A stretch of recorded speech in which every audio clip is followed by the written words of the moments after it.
Well, joining us now are puppies. We are here with the team from Southern Cross Service Dogs, and it's so delightful to have them here. They do wonderful work. And joining us now are Dale and Brandon and Matt and Maddie and a yet-to-be-named puppy. How are you guys? Great. Thanks for having us. Great. So let's start with you, Matt. What is this organization? What is So we're Southern Cross Service Dogs, and we provide service dogs to veterans in need. We provide service dogs to people suffering from PTS, MST, and TBI. And we're doing what we can to help prevent veteran suicide. Hey, baby. I understand, which is sadly more prevalent than we know, correct? Much more. So Brandon, you were in the military, right? Correct. So tell us about your journey in the military. So I served about 10 years in the Marine Corps. Started as a military police officer, went to become a dog handler, dog trainer, and then spent my last 7 years in the Special Operations Command, training and working dogs there. Thank you for your service. Thank you. And Dale, what is your connection to this organization? I was lucky enough to get paired with them in a golf outing for Johnny Damon's golf outing, and we all hit it off right immediately. And, there's what's laying on the floor right now. I grew up with golden retrievers, and, so right away when we started talking, it was just a no-brainer because these guys are tremendous human beings, and what they're doing and saving veterans' lives every single day is just priceless. And Brandon, we were talking backstage. I told you I grew up singing with the Futures of America. Patriotic singing group from the time I was 12 to the time I was 23. And our veterans are so important. They're really important. We have to be thankful for our freedom every single day that we live, right? And so a lot of times when someone does come home, right, and then they're going back to civilian life, as we call it, right? Sometimes the transition isn't as easy, right? And so the puppies are making it easier. What are some of the things, Brandon, that you're training the dogs to do? What can a canine companion or service dog do for people? There's truly a very wide range of different things. So kind of we look at it in different categories. Like Matt mentioned, we focus on post-traumatic stress, traumatic brain injuries, and military sexual trauma. But inside of that, you can have a wide range of different symptoms and different things that are causing these problems for you. So when we look at what the dogs are doing, it can be anything from recognizing anxiety and providing some type of interruption to that, whether it's deep pressure, getting your attention, causing you to focus on the dog versus everything else that's going around. A big thing we teach them is to create space around the veteran to be able to get them back out in public and still have a buffer zone of some comfortable space.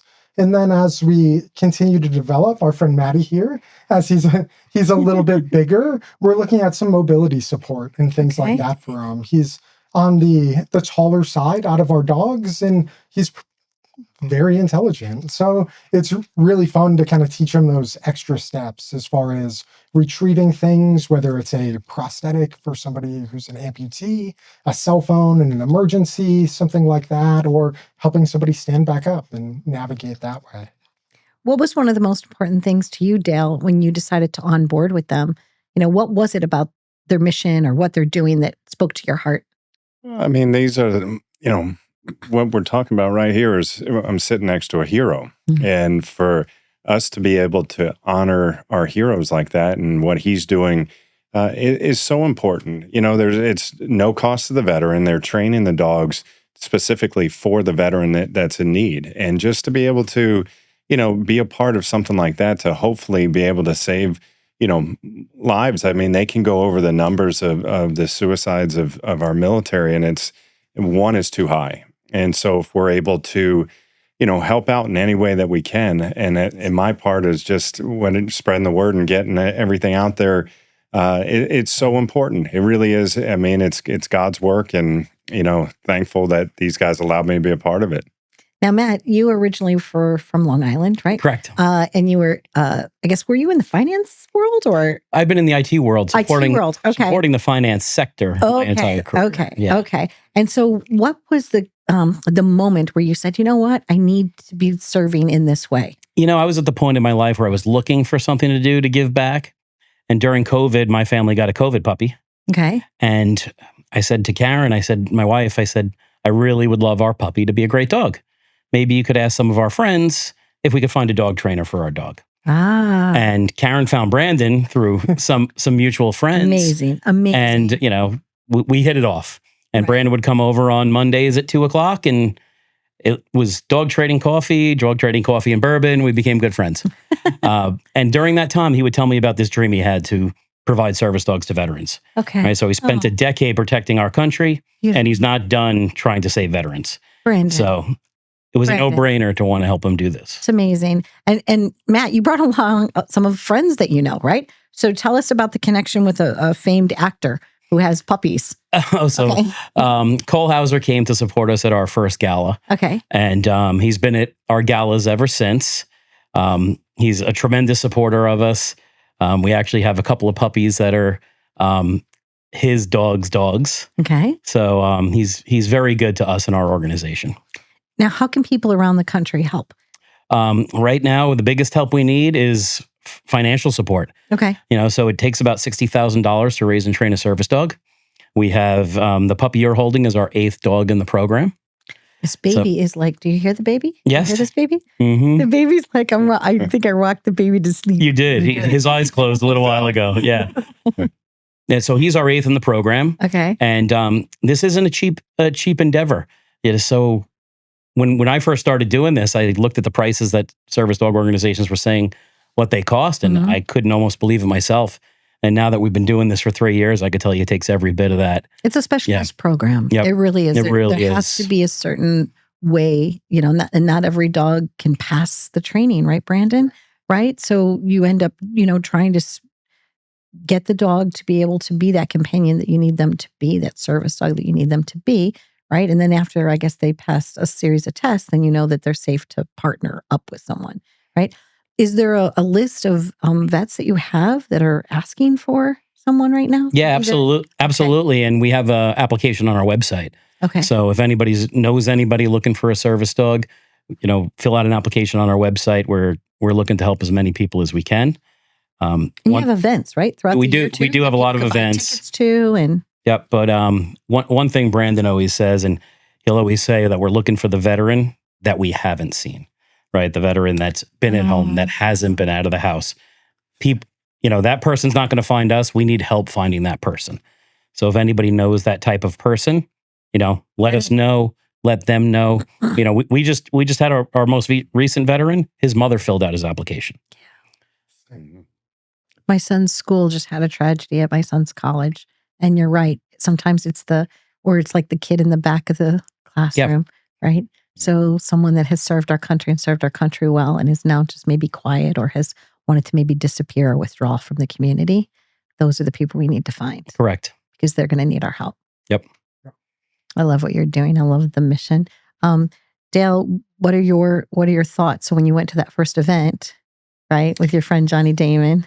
I'll tell you, one of the things he knows that it's been the toughest growing up with golden retrievers is wanting to pet the dogs, and when they're working, when they have that vest on, can't be petting them because they are working, and he's doing an amazing job training them. And, just to see him in action training these dogs, and you see this one's going to be an unbelievable dog already. I mean, falling asleep and we've passed the dog around and it's been incredible. And he went and he picked that one out specifically and all the dogs. So, watching what he does, I can't imagine doing what he does. And he does an amazing job. So I'm just, like I said, I'm really proud to be a part of this organization that, military members in need. And, he's helping out every single day by training a dog specifically for that veteran. And you knew your calling, Brandon, right? Did you have a dog growing up? I did. Okay, tell us about your family member. Oh, okay. Yeah. So his name was Thumper. Okay. And he was just a mix. Everyone always said we should have called him Socks because he was all black, but he had 2 white front paws that looked like he had socks on. But he was, just my childhood dog growing up, and always enjoyed, whether it was playing with him, laying with him, just those regular interactions. But then when I joined the military and realized that was an option, I knew that's where I wanted to go with it. And who instilled in you a feeling of patriotism? Like, why does your freedom matter? Was it like an uncle, a grandfather, a mother, a sister? just something that you were born with? Like, So I don't come from a big military family Okay. at all. I truly a big calling for me was I was in sixth grade when 9/11 happened. And of course, remember that, right? Everyone always says you'll remember where you are and what was going on. But I guess the formative part for me was the years later. You would always see on the news the service members laying down their life overseas, everything kind of going on. And that really shaped the picture for me of these people are literally giving their life over and over for what we're doing here. I have to do something involved in that. And I knew that that's kind of the direction that I wanted to go. and you still do. You still are serving. So, Yeah. in a different way. Thank you very, thank you. very much, Brandon. And thank you, Dale. And Absolutely. Matt, rounding it out, your thoughts? Well, the one thing I'll say is that the organization is built on sacrifice, right? Dale mentioned Brandon training the dogs and the things he does. It's a 24/7 job, right? It's not something he stops doing, right? You're holding a puppy. Puppies require a lot of attention. Brandon often has many dogs in his care. Mhm. He has other dogs with our puppy raisers that he goes and visits. It's a job that never stops. His whole family's involved in it. His 2 daughters help him train dogs. His wife helps him. This is a real family endeavor. My wife helps. My daughter helps. Dale's family helps. So everybody helps in their way, but it's a lifestyle now. It's not just 9 to 5 helping out. Dale and I don't do this part-time. We don't do it full-time. We do it part-time. Right. Brandon lives this full-time, and it truly is a sacrifice. And he's doing it now to save veterans' lives. So he served to save our lives and protect our freedoms. Now he's trying to save his brothers and sisters. It's nice to have you guys here. Really, truly. I thank you. I thank you for bringing this story to life. And really, at the end of the day, that's what my show is about. It's about helping others, and that's why I started it. And so thank you for helping me help you, I guess is the way to say it.